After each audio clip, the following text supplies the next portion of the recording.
Hi. Hi, Rob Bernstein here. Marcia Eckerd, one of the leading psychologists in the country, and you should all know that. On the cutting edge, really on the cutting edge, because she is about to change the fundamental, systematic way of diagnosing people on the spectrum, the autism spectrum. And how can I compare this? If you have diagnosed as diabetes and the insurance company has to pay, there's a code. You know that there are codes.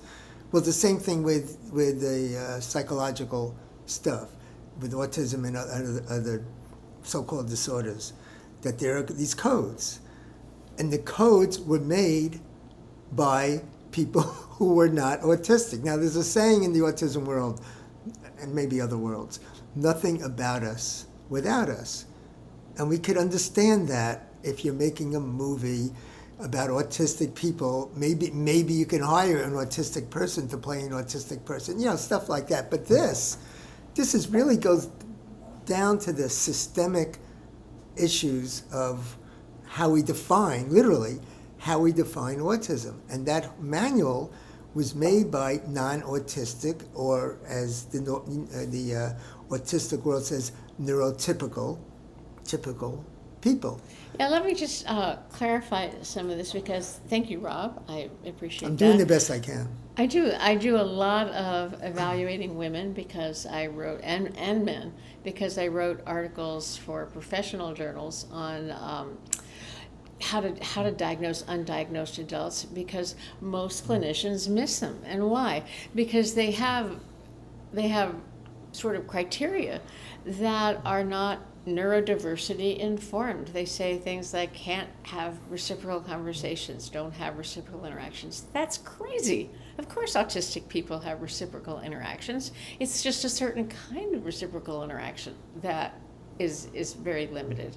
When we're talking about things that we know about there are many autistic people who are professionals. They do perfectly fine, but when they have to get together for drinks afterwards, when they have to go to the company picnic, then they're at a total loss. And so really understanding the nuance of what is it that we're talking about when we talk about the kind of social issues that people on the spectrum have, that's where we're talking about getting an autistic perspective as to what is it really that an autistic person experiences and would define as autism themselves. Let me give one concrete example that everyone's going to relate to, and that is girls growing up, they kind of know how to act.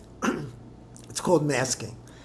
They know how to act, so they appear to be nice and conforming, but inside, it's not their authentic selves. So they get undiagnosed because they're nice kids sitting in the back, they're quiet, and they don't get diagnosed. And then when they become 20s and 30s, it's like, it winds up being traumatic. Yeah, actually, Rob and I, we have a plug, are writing a book about how autistic kids in general are taught that masking or conformity is what it's all about. That the better you are at looking non-autistic, the better you are at not having autistic traits or the needs associated with being autistic, the more successful you are. And so basically masking is a goal. And what that means is being inauthentic, not validating yourself, an extraordinary amount of stress. And, that's saying, the way that a person who is black should be a good person is to not be black. And that's crazy. So what we're trying to do is be on the forefront of this whole idea that regular mainstream mental health clinicians, professionals need to understand what we're talking about, what neurodiversity is, that a person who is neurodivergent is not a broken, quote, normal person. So we hope that you guys will join us on this channel, on our talks, as we explore this, because Rob does a lot of amazing work too. Talk about being on the forefront. Rob can take children and their parents and really help them understand what we're talking about when we talk about authenticity, about growth that comes from inside the child, from what's intrinsic to the child, instead of being taught externally to parrot something that simply is conforming. So please join us on this exploration, and we look forward to having you with us. Bye-bye.